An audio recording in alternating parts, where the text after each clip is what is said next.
ನಮಸ್ಕಾರ. ರಿಪಬ್ಲಿಕ್ ಕನ್ನಡ ನ್ಯೂಸ್ಗೆ ಸ್ವಾಗತ. ಈಗಾಗಲೇ ಪಹಲ್ಗಾಮ್ನಲ್ಲಿ ನಡೆದಿರುವಂತಹ ದಾಳಿಯ ವಿಚಾರಕ್ಕೆ ಸಂಬಂಧಪಟ್ಟಂತೆ ಏನೆಲ್ಲ ಅಪ್ಡೇಟ್ ಆಗ್ತಾ ಇದೆ ತಾವು ಗಮನಿಸ್ತಾ ಇದ್ದೀರಿ. ಶಿವಮೊಗ್ಗದ ಶಾಸಕ ಚನ್ನಬಸಪ್ಪ ಈಗ ವಾದ್ರಾ ವಿರುದ್ಧ ವಾಗ್ದಾಳಿಯನ್ನ ನಡೆಸಿದ್ದಾರೆ. 28 ಜನರ ಹತ್ಯೆಯನ್ನ ಸ್ವಾಗತಿಸುವಂತಹ ಹೇಳಿಕೆಯನ್ನ ವಾದ್ರಾ ನೀಡಿರೋದು ಇವನೊಬ್ಬ ನಾಲಾಯಕ್. ಭೂಮಿ ಮೇಲೆ ಇರೋದಕ್ಕೆ ಈತ ನಾಲಾಯಕ್ ಅಂತ ಹೇಳಿ ವಾಗ್ದಾಳಿಯನ್ನ ನಡೆಸಿದ್ದಾರೆ ಶಾಸಕ ಚನ್ನಬಸಪ್ಪ. ಸೋನಿಯಾ ಅಳಿಯ ವಾದ್ರನನ್ನ ಗುಂಡಿಕ್ಕಿ ಕೊಲ್ಲಬೇಕು, ಆದ್ರ ಭೂಮಿ ಮೇಲೆ ಇರೋದಕ್ಕೆ ನಾಲಾಯಕ್. ರಾಬರ್ಟ್ ವಾದ್ರಾನನ್ನ ಕೂಡಲೇ ಬಂಧಿಸಬೇಕು ಅಂತ ಹೇಳಿ ರಾಬರ್ಟ್ ವಾದ್ರಾ ವಿರುದ್ಧ ಕೇಸರಿ ಪಡೆ ಆಕ್ರೋಶವನ್ನ ವ್ಯಕ್ತಪಡಿಸಿದೆ.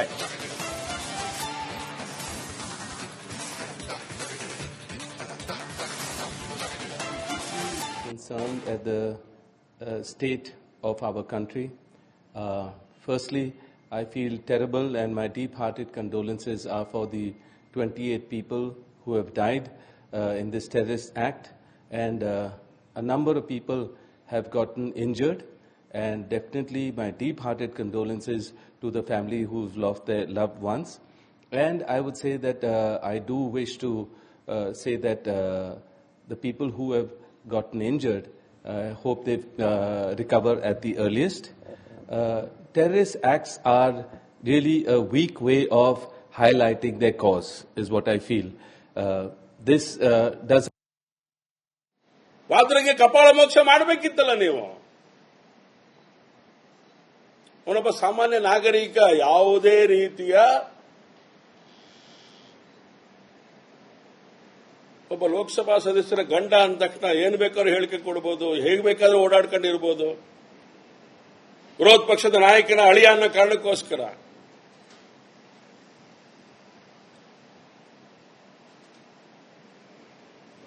ಹೇಗೆ ಬೇಕಾದ್ರೂ ನಡ್ಕೊಂಡು ಓಡಾಡಬಹುದು, ಹೇಗೆ ಬೇಕಾದ್ರೂ ಮಾತಾಡಬಹುದು ಅಂತ ಹೇಳಿದ್ರೆ ಸಹಿಸೋದಿಲ್ಲ. ಇದು ಭಾರತ,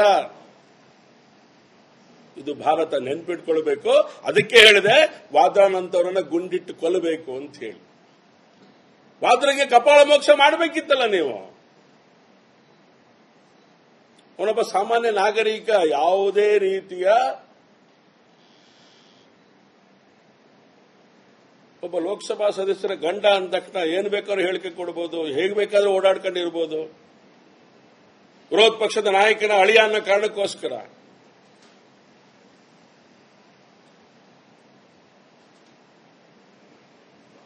ಹೇಗೆ ಬೇಕಾದ್ರೂ ನಡ್ಕೊಂಡು ಓಡಾಡಬಹುದು, ಹೇಗೆ ಬೇಕಾದ್ರೂ ಮಾತಾಡಬಹುದು ಅಂತ ಹೇಳಿದ್ರೆ ಸಹಿಸೋದಿಲ್ಲ. ಇದು ಭಾರತ, ಇದು ಭಾರತ, ನೆನ್ಪಿಟ್ಕೊಳ್ಬೇಕು. ಅದಕ್ಕೆ ಹೇಳಿದೆ ವಾದ್ರಾನಂತವರನ್ನ ಗುಂಡಿಟ್ಟು ಕೊಲ್ಲಬೇಕು. ನಮಸ್ಕಾರ. ರಿಪಬ್ಲಿಕ್ ಕನ್ನಡ ನ್ಯೂಸ್ಗೆ ಸ್ವಾಗತ. ಈಗಾಗಲೇ ಪಹಲ್ಗಾಮ್ನಲ್ಲಿ ನಡೆದಿರುವಂತಹ ದಾಳಿಯ ವಿಚಾರಕ್ಕೆ ಸಂಬಂಧಪಟ್ಟಂತೆ ಏನೆಲ್ಲ ಅಪ್ಡೇಟ್ ಆಗ್ತಾ ಇದೆ ತಾವು ಗಮನಿಸ್ತಾ ಇದ್ದೀರಿ. ಶಿವಮೊಗ್ಗದ ಶಾಸಕ ಚನ್ನಬಸಪ್ಪ ಈಗ ವಾದ್ರಾ ವಿರುದ್ಧ ವಾಗ್ದಾಳಿಯನ್ನ ನಡೆಸಿದ್ದಾರೆ. 28 ಜನರ ಹತ್ಯೆಯನ್ನ ಸ್ವಾಗತಿಸುವಂತಹ ಹೇಳಿಕೆಯನ್ನ ವಾದ್ರಾ ನೀಡಿರೋದು ಇವನೊಬ್ಬ ನಾಲಾಯಕ್. ಭೂಮಿ ಮೇಲೆ ಇರೋದಕ್ಕೆ ಈತ ನಾಲಾಯಕ್ ಅಂತ ಹೇಳಿ ವಾಗ್ದಾಳಿಯನ್ನ ನಡೆಸಿದ್ದಾರೆ ಶಾಸಕ ಚನ್ನಬಸಪ್ಪ. ಸೋನಿಯಾ ಅಳಿಯ ವಾದ್ರನನ್ನ ಗುಂಡಿಕ್ಕಿ ಕೊಲ್ಲಬೇಕು, ಆದ್ರ ಭೂಮಿ ಮೇಲೆ ಇರೋದಕ್ಕೆ ನಾಲಾಯಕ್. ರಾಬರ್ಟ್ ವಾದ್ರಾನನ್ನ ಕೂಡಲೇ ಬಂಧಿಸಬೇಕು ಅಂತ ಹೇಳಿ ರಾಬರ್ಟ್ ವಾದ್ರಾ ವಿರುದ್ಧ ಕೇಸರಿ ಪಡೆ ಆಕ್ರೋಶವನ್ನ ವ್ಯಕ್ತಪಡಿಸಿದೆ.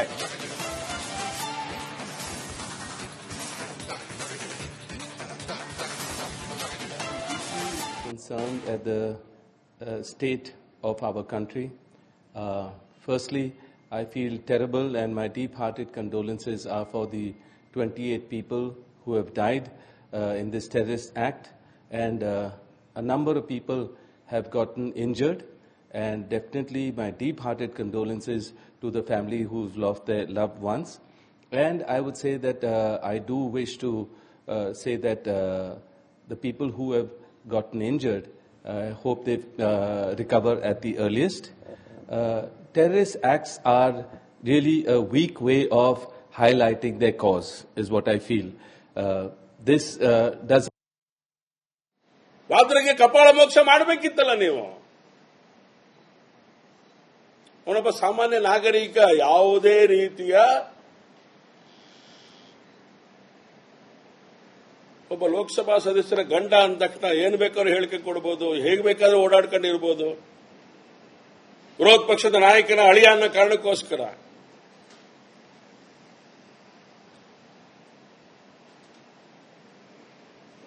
ಹೇಗ್ ಬೇಕಾದ್ರೂ ನಡ್ಕೊಂಡು ಓಡಾಡಬಹುದು, ಹೇಗ್ ಬೇಕಾದ್ರೂ ಮಾತಾಡಬಹುದು ಅಂತ ಹೇಳಿದ್ರೆ ಸಹಿಸೋದಿಲ್ಲ. ಇದು ಭಾರತ,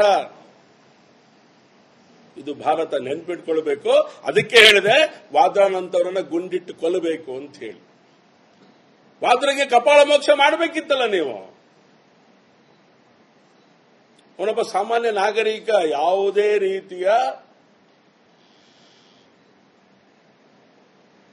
ಒಬ್ಬ ಲೋಕಸಭಾ ಸದಸ್ಯರ ಗಂಡ ಅಂದ ತಕ್ಷಣ ಏನು ಬೇಕಾದ್ರೂ ಹೇಳಿಕೆ ಕೊಡಬಹುದು, ಹೇಗ್ ಬೇಕಾದ್ರೂ ಓಡಾಡ್ಕೊಂಡಿರ್ಬೋದು. ವಿರೋಧ ಪಕ್ಷದ ನಾಯಕನ ಅಳಿಯ ಅನ್ನೋ ಕಾರಣಕ್ಕೋಸ್ಕರ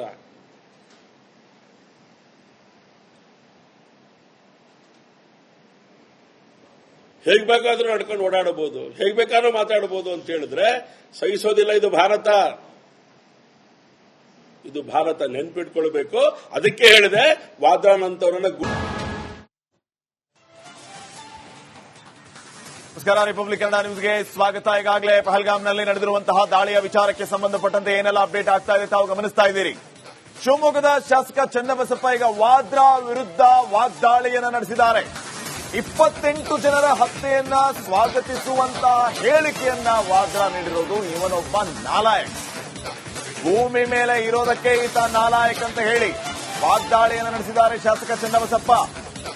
ಸೋನಿಯಾ ಅಳಿಯ ವಾದ್ರನನ್ನ ಗುಂಡಿಕ್ಕಿ ಕೊಲ್ಲಬೇಕು, ವಾದ್ರಾ ಭೂಮಿ ಮೇಲೆ ಇರೋದಕ್ಕೆ ನಾಲಾಯಕ್, ರಾಬರ್ಟ್ ವಾದ್ರಾನನ್ನ ಕೂಡಲೇ ಬಂಧಿಸಬೇಕು ಅಂತ ಹೇಳಿ ರಾಬರ್ಟ್ ವಾದ್ರಾ ವಿರುದ್ಧ ಕೇಸರಿ ಪಡೆ ಆಕ್ರೋಶವನ್ನು ವ್ಯಕ್ತಪಡಿಸಿದೆ.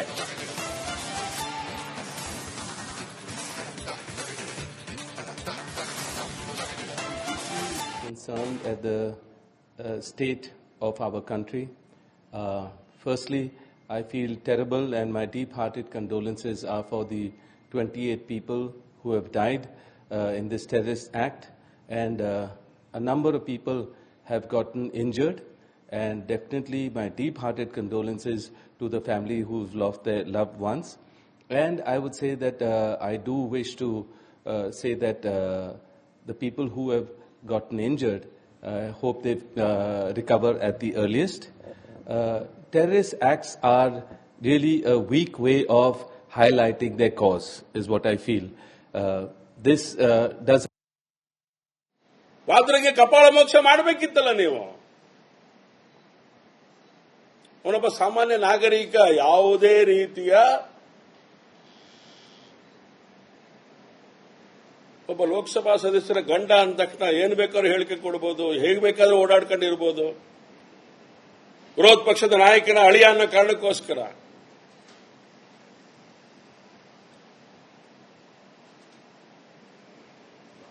ಹೇಗ್ ಬೇಕಾದ್ರೂ